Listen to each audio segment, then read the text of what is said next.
ये एक्सरसाइज 6.2 का question number कौन सा है 3।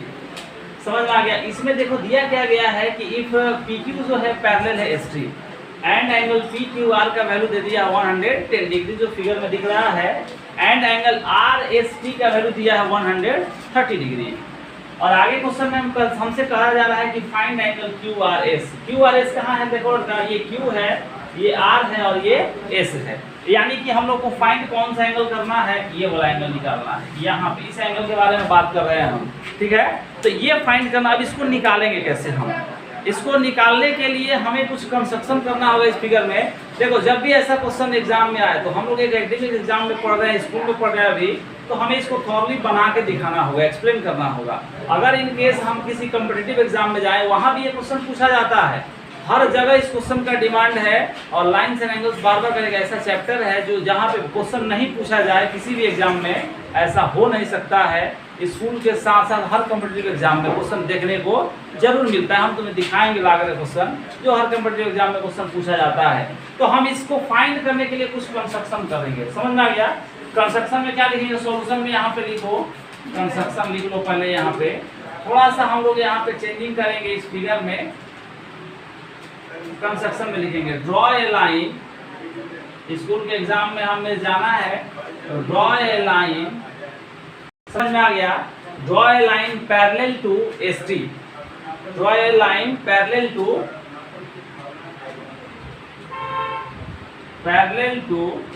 ST। ST कौन सा है, पॉइंट थ्रू R, ठीक है। यानी कि एक ST के पैरेलल एक लाइन ड्रॉ करेंगे जो पॉइंट R से होकर क्या करेगा, पास करेगा, ठीक है। अब हम इसको ऐसे देखो ड्रॉ लाइन कर दे रहे हैं, यहाँ पे पॉइंट R से ऐसे पास कर दिया। ऐसा क्यों किया, हम इसके पीछे का रीजन बता रहे हैं। ये वाला समझ में आ गया। यहाँ पे जो एंगल दिया गया, अब इस एंगल को फाइंड किया जाए, किस तरह से निकाला जाएगा, ठीक है। चलो जी आगे बढ़े हम, जल्दी नोट करो लड़का, नोट कर लो थोड़ा सा। अब देखो ये एक पैरेलल लाइन ड्रॉ कर दिए हम यहाँ से। इस पैरेलल लाइन का जो R पॉइंट से होकर के पास किया, ऐसा इसलिए किया लड़का, सारे लोग देखेंगे यहाँ पे व्हाइट बोर्ड तरफ देखेंगे। ऐसा इसलिए किया कि देखो PST के थ्रू एक पैरेलल लाइन ड्रॉ कर दिया गया, मतलब उसके पैरेलल जो R पॉइंट से होकर के पास किया। अब ऐसा इसलिए देखो किया गया कि ये वाला लाइन जो है कंप्लीट, ये लाइन जो दिख रहा है और ये लाइन दोनों एक दूसरे का क्या हो जाएगा, पैरेलल। इसको हम मान लिए EF मान लिया जाए, ये लाइन जो है EF है। इस लाइन इसको हटा रहे हैं कंस्ट्रक्शन वाले पार्ट को। ये सारे लोगों को समझ में आ गया कि हम कौन सा काम किया। अब देखो लड़की, यहाँ पे ये वाला लाइन और ये लाइन EF जो है ST के पैरेलल है। लिखेंगे यहाँ पे सॉल्यूशन में, अब आगे लिखो ST जो हो गया वो पैरेलल हो गया EF। हमने बाई कंस्ट्रक्शन, ये हम लोग कंस्ट्रक्शन के थ्रू इसको बराबर पैरेलल कर दिए हैं। ये दिया नहीं गया था हमें एंगल का फाइंड करने के लिए, इसलिए देखो जी अब ये वाला जो दिख रहा है यहाँ पे एंगल, ये एंगल और ये एंगल, देखो जब ST जो होगा EF के जब पैरेलल होगा उस केस में RS क्या होगा, ट्रांसवर्सल होगा। बात समझ रही है। तो ST जो हो गया वो पैरेलल हो गया किसके, EF के बाई कंस्ट्रक्शन, एंड क्या होगा RS या SR is a transversal. SR is a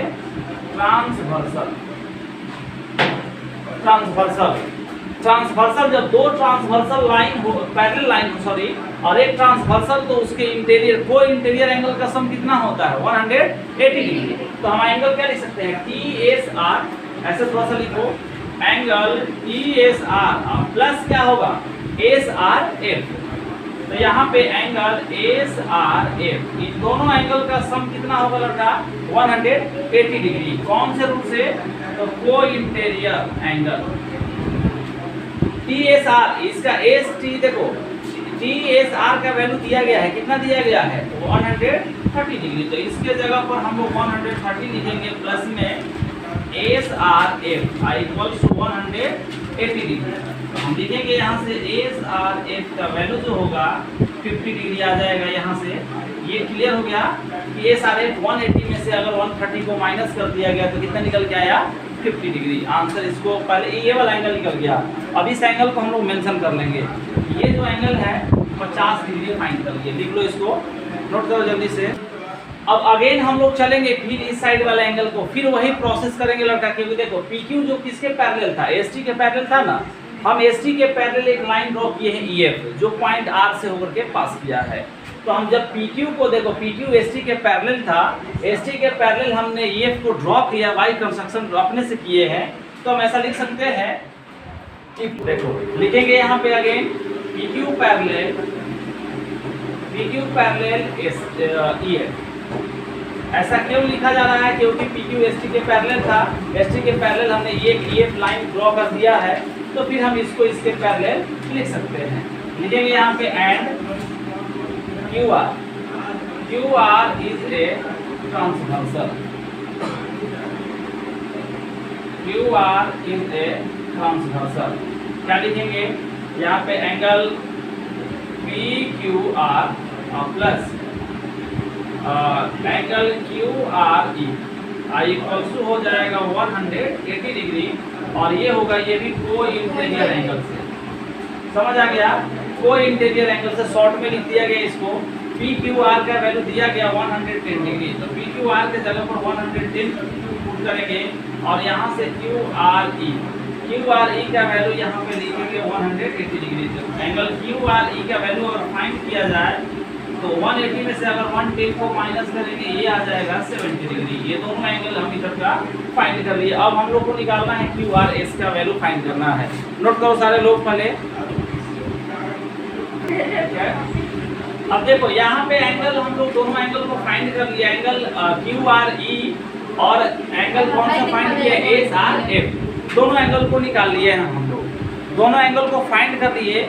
अब हम लोग को निकालना है एंगल QRS का वैल्यू फाइंड करना है। देखो यहाँ पे देखो एक लाइन यहाँ पे ERF लाइन है, जिसके ऊपर जो रे स्टैंड हो रहा है कौन सा, एक RQ है और दूसरा कौन सा है, RS। तो हम लोग को पता है कि जब एक लाइन के ऊपर जब एक रे स्टैंड हो एक जैसे एक से ज्यादा, तो वहाँ पे लीनियर पेयर का एंगल, तो हम लिख सकते हैं यहाँ पे देखो कौन कौन सा एंगल लिखेंगे, एंगल ERQ प्लस में दूसरा एंगल कौन सा होगा, QRS प्लस एंगल हो जाएगा हम लोग का SRF, और ये तीनों एंगल का सम जो होगा 180 डिग्री, क्योंकि ERF जो है एक स्ट्रेट लाइन है, ये कौन से रूट से होगा, तो लीनियर पेयर से, लीनियर पेयर, ठीक है।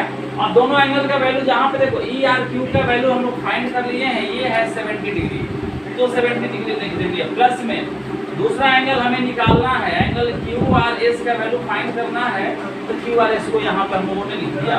प्लस में SRF के जगह पर 50 डिग्री लिखेंगे, 50 डिग्री ऐसे लिख दिया जाए इसको, इक्वल्स टू 180 डिग्री। अगर हम यहाँ से QRS का वैल्यू फाइंड करें तो 70 और 50 कितना हो जाएगा, 120। ये ऐड करके 160 में 180 में से अगर 120 को माइनस कर दिया जाए, QRS इक्वल्स टू 60 डिग्री, जो हमसे क्वेश्चन में पूछा जा रहा था। आंसर आ गया कंप्लीट, इसको नोट कर लो। देखो जी लड़का, यहाँ पे ये जो क्वेश्चन दिया गया, इसमें दिया क्या गया है, जो दिया गया उसके अकॉर्डिंग चला जाए। कह रहा है कि AB पैरेलल CD जो फिगर में दिख रहा है, वैसे बुक में भी एक फिगर यहाँ ड्रॉ कर दिया गया है। AB parallel CD angle APQ का वैल्यू जो है कितना डिग्री, 50 डिग्री। A यहाँ पे है, P यहाँ पे है, Q यहाँ पे है, 50 डिग्री दे दिया है। दूसरा जो दिया गया है एंगल PRT का वैल्यू 127 डिग्री। तो ये देखो 127 डिग्री यहाँ पे दिया PRT का वैल्यू। हमसे क्वेश्चन में पूछ रहा है कि फाइंड एक्स एंड वाई। तो एक्स एंड वाई का वैल्यू एक से यहाँ पे है और वाई क्या है यहाँ पे। बहुत सिंपल कैलकुलेशन, अगर इसको एग्जाम में कॉम्पिटिटिव एग्जाम में आए तो मीन सेकंड में इसको बनाया जा सकता है, उसका भी तरीका बताया जाएगा। इसमें करना कुछ नहीं है, लेकिन हम बार बार करेंगे। स्कूल में हमको जाना है, स्कूल के एग्जाम में अपियर होना है, तो उसको थोड़ा सा थॉरली लिख करके बनाना पड़ता है। अगर डायरेक्ट हम MCQ में हमें अगर मिल गया तो हम सीधे आंसर तक पहुँच जाएंगे। लेकिन अगर एग्जाम ये सब्जेक्टिव क्वेश्चन में आ रहा है, 2 या 3 मार्क्स का क्वेश्चन में अगर पूछा जा रहा है, तो फिर हमें इसका कॉन्सेप्ट स्टेटमेंट लिख करके बनाना कंपलसरी होगा। डायरेक्ट आंसर लिखने पर नंबर कटेगा। अब देखो हम लोग करेंगे क्या, इस फिगर को सबसे पहला इसका सॉल्यूशन देखो कैसे फाइंड किया जाए। एक बात समझो सारे लोग, इसमें AB जो है CD के पैरेलल, ये पूरा लाइन AB है किसके पैरेलल है, CD के। अब इस एक एंगल के ऊपर सोचो थोड़ा सा, जब ABCD के पैरेलल ये सारा फिगर ढक लो, इसके बारे में मत सोचो। सोचो कि एक PQ क्या होगा, ट्रांसवर्सल इस तरह से। एक लाइन है AB, ये AB है और दूसरा कौन सा लाइन है CD, और ये ट्रांसवर्सल लाइन होगा कि नहीं होगा। और बाकी फिगर को ये मान लो, इसको थोड़ा समझाने के लिए हम यहाँ पे रफ स्केच बना रहे हैं। देखो AB और अनदर ये जो लाइन है पैरेलल जो कर रहा है कि CD है, और ये पॉइंट जो कौन सा है P है, और ये कौन सा है Q। तो जब ये AB एक लाइन है और CD दोनों पैरेलल है, तो ये वाला एंगल इस एंगल के इक्वल होगा या नहीं होगा, ट्रांसवर्सल क्या बोलते हैं, अल्टरनेट इंटीरियर से। क्योंकि जो PQ हो गया एक ट्रांसवर्सल लाइन हुआ, AB पैरेलल क्या है, CD दिया गया है, तो जितना इस एंगल का अगर वैल्यू होगा उतना ही एंगल ये होगा। अब हम आंसर पे यहाँ पे पहुँच गए कि हमें इस फिगर में दिख क्या रहा है कि AB पैरेलल है CD और PQ को ट्रांसवर्सल मानेंगे। लिख लो सॉल्यूशन में जल्दी से, AB पैरेलल CD एंड में क्या लिखेंगे, and PQ transversal.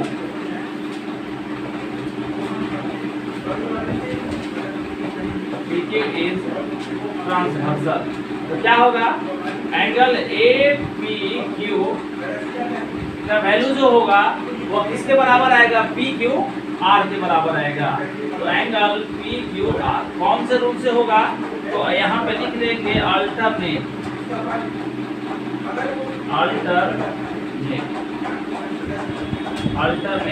Interior angle. समझ आ गया, अल्टरनेट इंटीरियर एंगल से। अब एंगल हम लिख सकते हैं PQR की जगह पर क्या है, तो x है, और x का वैल्यू कितना आ जाएगा यहाँ पे 50 डिग्री। एक आंसर फाइंड कर लिए, हमें निकल के आ गया कि PQR की जगह पर कितना लिख सकते हैं, 50 डिग्री। समझ आ गया, क्योंकि देखो APQ का वैल्यू 50 डिग्री, तो ये वाला एंगल इस एंगल के बराबर होगा, तो x का वैल्यू निकल गया ना। इसमें कोई किसी को दिक्कत है, एकदम आराम से निकालेंगे। फिगर बना देखिए वाला। अब हम y की तरफ चलेंगे, जल्दी इसको नोट करो सारे लोग, एकदम नोट करने में आगे रहो, तब जाकर के हम लोग तेजी से मूव करेंगे। देखो यहाँ तक ये हमें x का वैल्यू मिल गया। अब हम इसको सारे लोग लिख दिए, रफ कर रहे हैं, y का वैल्यू फाइंड करेंगे। अब y का वैल्यू देखो ऐसे कैसे निकाला जाए, अगर स्कूल के एग्जाम में नहीं जाते, हमें एग्जाम में देते हो, ये जब PRD क्या होगा, ये वाला एंगल जो होगा RPA के इक्वल होगा, ये कॉरस्पॉन्डिंग क्या होगा, अल्टरनेट इंटीरियर से, क्योंकि ये दोनों लाइन तो पैरेलल ना है जी। तो उस केस में क्या हो जाएगा, PR ट्रांसवर्सल होगा। तो एंगल देखो यहाँ पे PRD का वैल्यू जो होगा वो RPA के इक्वल होगा। अब RPA में ये पूरा एंगल के बारे में बात कर रहा है जी, जबकि ऊपर वाला एंगल 50 डिग्री दे दिया है। तो अगर 127 में से 50 माइनस करें कितना आ जाएगा, कितना आएगा, 77 आएगा। अरे बोलो हाँ या ना।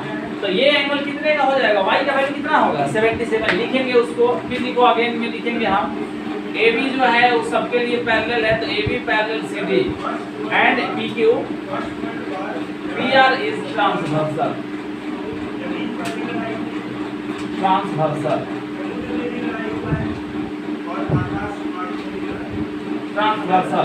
अब क्या लिखेंगे, एंगल APR प्लस में कितना होगा, PRD इन दोनों, ये दोनों एंगल जो होगा इक्वल होगा किसके भाई, कौन से रूल से, ये दोनों एंगल बराबर हो जाएगा अल्टरनेट इंटीरियर से।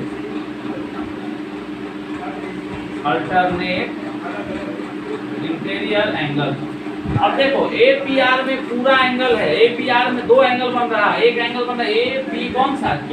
तो APR के जगह पर हम लिख सकते हैं एंगल APQ प्लस में दूसरा एंगल कौन सा बन रहा है, दूसरा एंगल बन रहा है QPR, दूसरा एक एंगल बन रहा है QPR, और ये एंगल किसके बराबर, PRD का वैल्यू 127 डिग्री दे दिया गया है, तो 127 डिग्री हम लिख देंगे।